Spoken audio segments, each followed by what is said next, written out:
Dahil wala tayong pasok ngayong araw ng Sabado, madami nang utos si Madam sa akin. Sabi ni Madam sa akin, dahil maiwan ako ngayon, maglalaba daw ako. Aba, ang galing. At yun na nga guys, inutusan ako ni Madam na bumili ng sabon. Dahil naubusan na pala kami ng sabon. Aba, ang aga-aga. Ginising ako ng maaga ni Madam para lang talaga bumili ng sabon. Imbis wala akong pasok ngayong araw, magpamuok sana ako. Wala na, hindi na mangyayari. Pero char lang guys. Gising talaga tayo ng maaga dahil madami tayong gagawin ngayong araw. At bukod dyan, syempre hindi lang naman tayo nakitira dito sa kondo natin guys. Madaming nagamit sa washing dahil Sabado ngayon, off day.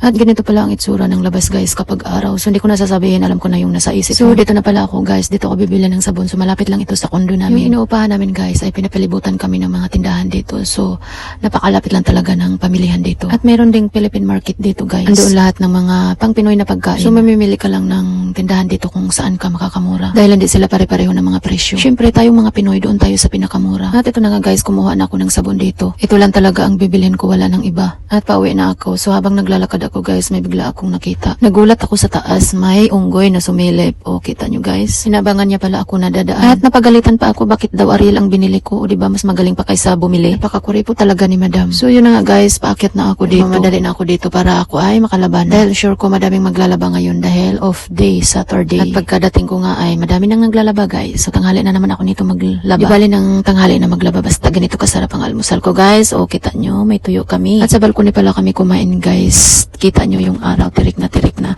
Feel na namin yung init. Siguro mga March, summer na talaga.